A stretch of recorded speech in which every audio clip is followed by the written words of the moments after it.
Baik, selamat pagi anak-anak. Kita jumpa lagi ya dalam pembelajaran kimia ya, lanjutan dari sifat koligatif larutan ya, yang kita utarakan di dalam minggu yang lalu ya, yang kita sudah bicarakan yaitu tentang titik penurunan tekanan uap atau delta P dan kenaikan titik didih atau delta TD. Nah, sekarang kita akan masuk kepada materi yang selanjutnya, yaitu sifat koligatif larutan ya, tentang penurunan titik beku larutan. Sekarang lihat nak ya, penurunan titik beku larutan. Nah, sebelumnya kita ya melihat dulu bagaimana titik beku larutan itu. Yuk kita lihat ya dalam gambar. Coba lihat. Ini dia. Ya. Nah, kita lihat. Yang mana ya titik beku TB. Ini ya. TB larutan ya, dari cairan menjadi apa nakku? Menjadi ya, cairan air menjadi membeku, memadat ya, dari TB derajat yaitu air ya 0 derajat Celcius menjadi TB larutan di bawah 0, maka ada delta TB, titik beku ya, delta TB. Kalau TD apa itu nakku? Titik didih. Atau dalam bahasa Inggrisnya TB, itu juga TB juga, atau disebut dengan boiling. Kalau di sini bahasa Indonesia-nya dibikin ya. Nah, jadi kita lihat. Untuk TB derajat, mana TB derajat? Nah, ini titik beku pelarut murni yaitu ya. Nah, titik beku pelarut murni dia sebelah kiri ya. Kemudian TB, titik beku larutan. Maka antara TB derajat dengan TB, maka ini ada delta TB. Berarti dia di bawah 0. Ya, di bawah 0, TB derajat pelarut murni adalah air. Oke? Nah, kalau untuk titik didih kemarin sudah juga kita bicarakan. TD derajat atau titik didih adalah 100. Jadi delta TD berapa dia?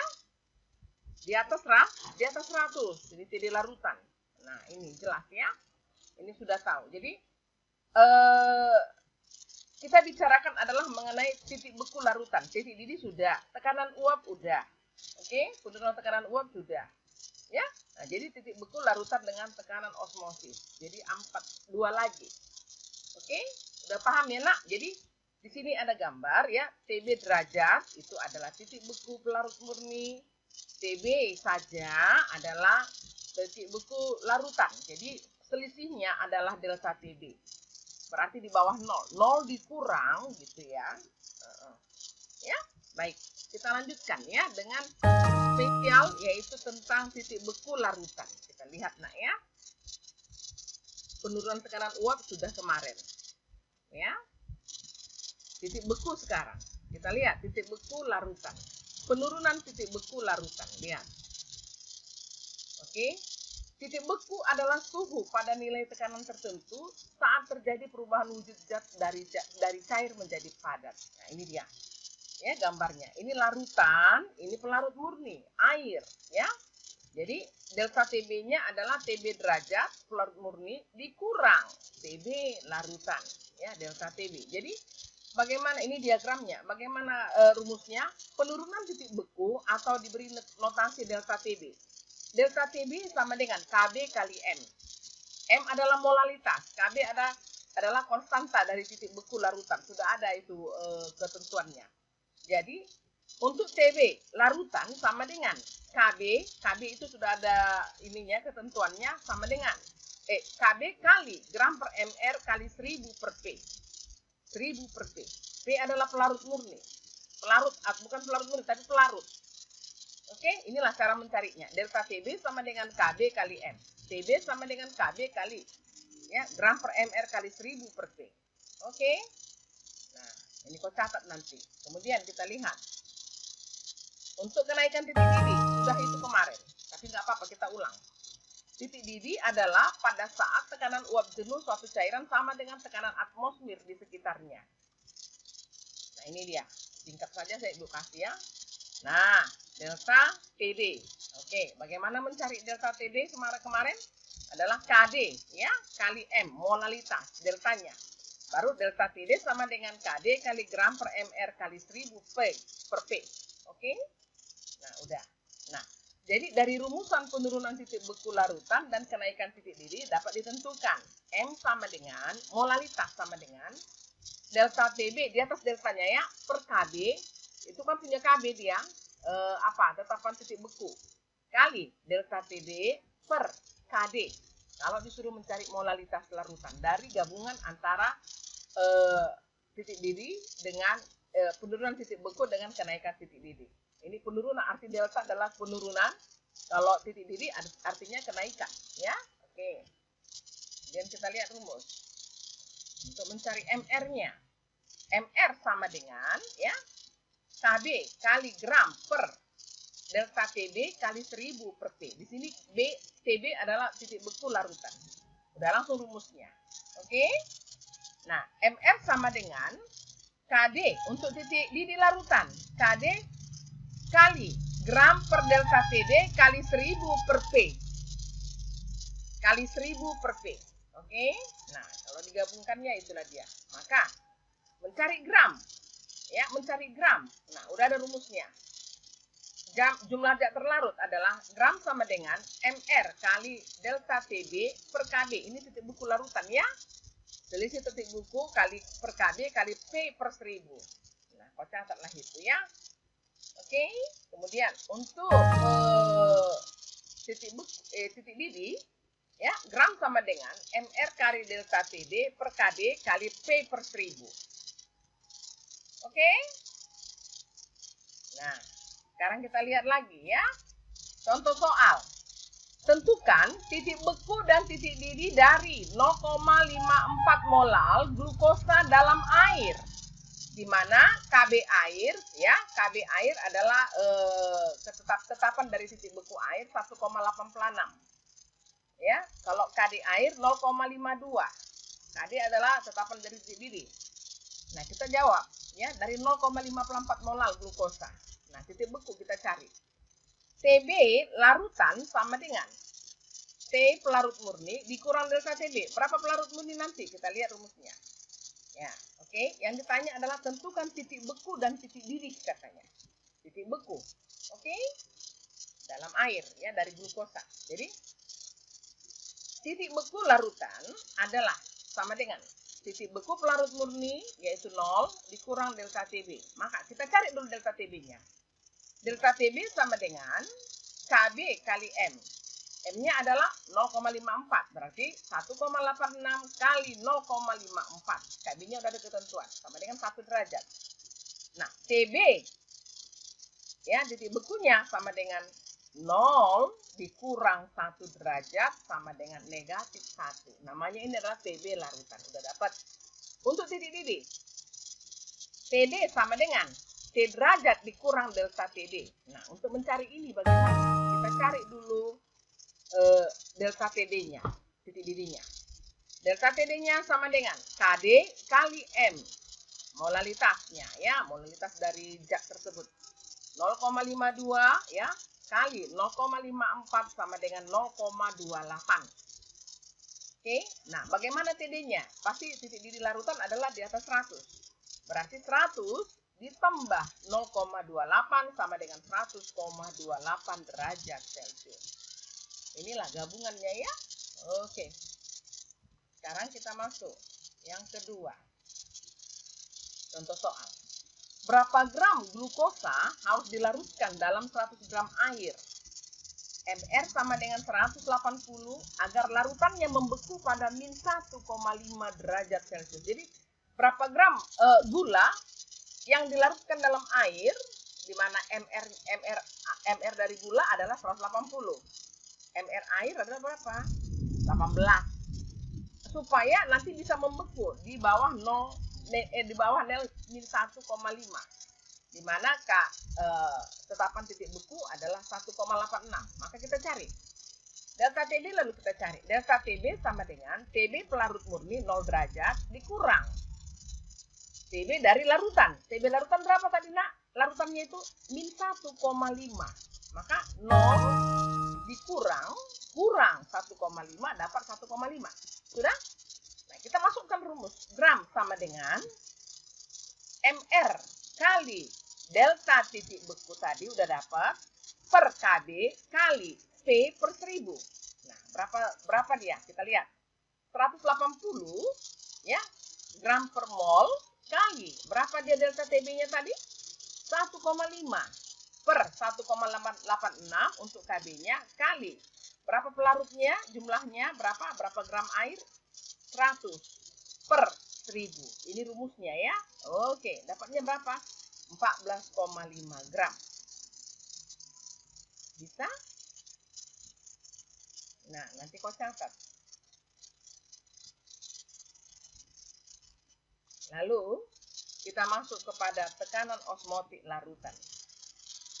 Nah, tekanan osmotik atau V adalah tekanan yang diperlukan untuk mempertahankan agar pelarut tidak berpindah dari larutan encer ke larutan pekat.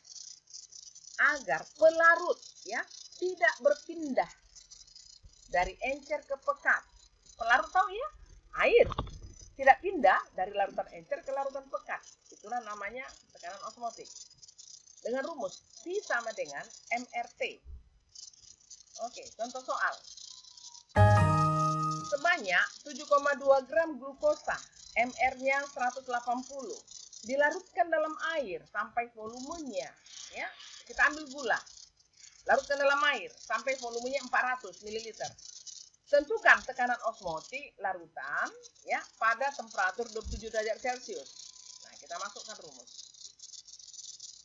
T sama dengan T Kelvin ya nak, 27 derajat tambah 273, jangan lupa T ini adalah T derajat Kelvin. 273 tambah 27 dapat berapa? 300 ya. Jadi V sama dengan MRT.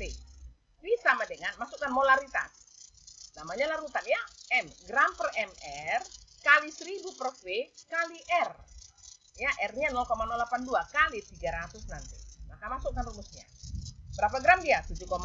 Berapa MR dari glukosa? 180 kali 1000. Berapa volumenya tadi? 400 kali 0,082 kali 300 derajat Kelvin. Udah selesai. Dapatnya berapa V itu? Satuannya adalah 2,46. ATM satuannya. Maka dapatnya adalah sama dengan 2,46 atmosfer. Oke. Nah, saya kasih soal ya untuk kamu ya. Nah, habis. Sampai di situ aja lah nak dulu. Atau kita lanjutkanlah sedikit lagi. Ya, untuk sifat koligatif larutan ada yang elektrolit, ada yang non elektrolit. Kalau dia non elektrolit nggak ada ion, tapi kalau elektrolit ada ion, maka ada faktor yang disebut dengan faktor Van O. Faktor yang membandingkan jumlah ion dari larutan elektrolit terhadap jumlah molekul dari larutan elektrolit non elektrolit. Kita lihat. Ya, ini ada rumusnya. Kalau dia penurunan untuk sifat koligatif larutan kan ada 4. Penurunan tekanan uap, penurunan titik beku, kenaikan titik didih, tekanan osmotik. Jadi di sini ada faktor Van O. Ya, kalau elektrolit ya, maka ada faktornya. Delta P sama dengan P derajat kali X terlarut. Fraksi mol terlarut. Untuk elektrolit kali I, harus ada pakai I lagi di sini, harusnya pakai I di sini. Tapi nggak mungkin karena dia adalah tekanan uap. Nggak usah pakai I. Ya, di sini yang pakai I nanti. Tekanan itu nggak usah pakai I. Delta P sama dengan P derajat kali XT, berarti sama, yang non elektrolit. Sekarang, penurunan titik beku. Delta TB sama dengan KB kali M kali I. Nah, kalau yang non elektrolit hanya kita lihat zatnya ya, delta TB kali KB kali M, habis. Delta TD harus ada faktor I. Jadi untuk penurunan titik beku, kenaikan titik didih, dan tekanan osmotik, ada faktor I, yaitu faktor Van O.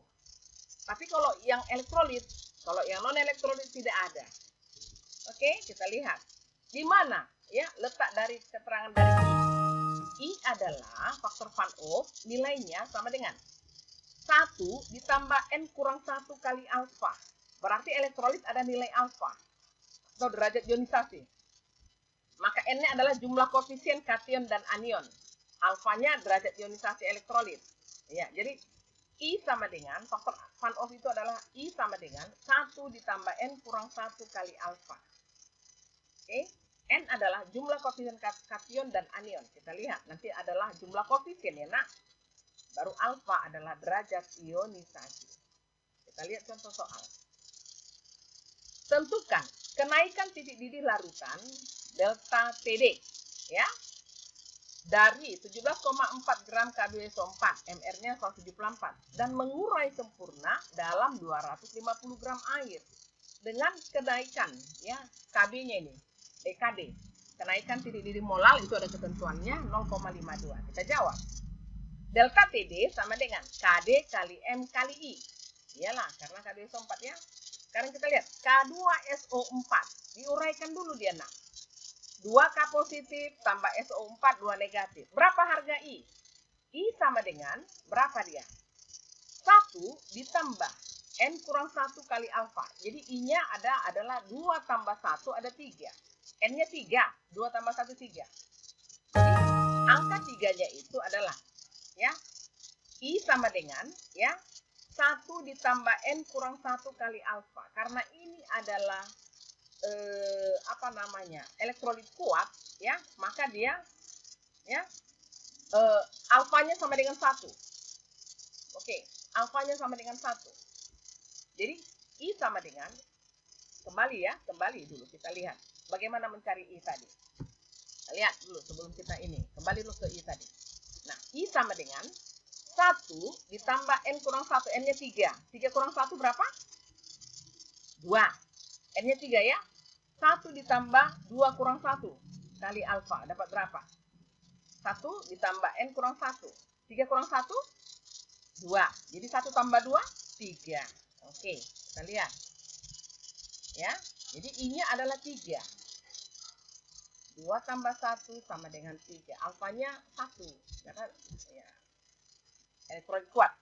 Maka delta TD sama dengan 0,52 ini ya KD-nya kali M-nya molalitas 17,4 per 174 oke kali 1000 per 250 kali I. I-nya harus ada nakku ya, kali I adalah 3. Jadi I-nya nggak dibikinnya. Oke, kita kalikan dengan I. Berapa nilainya? 3. Kalikan dengan 3. Jadi 0,52 kali 17,4 per 174 kali 1000 per 250 kali 3. Oke. Nah, itulah dia nak. Untuk sifat koligatif larutan yang elektrolit dan non elektrolit. Sampai di situ. Jadi ada kesimpulan kita ambil ya. Sifat koligatif larutan itu terbagi menjadi ya non elektrolit dan elektrolit. Elektrolit punya faktor Van Oort tadi. Oke? Yaitu I. 1 ditambah N kurang 1 N jumlah ion ya. Ya.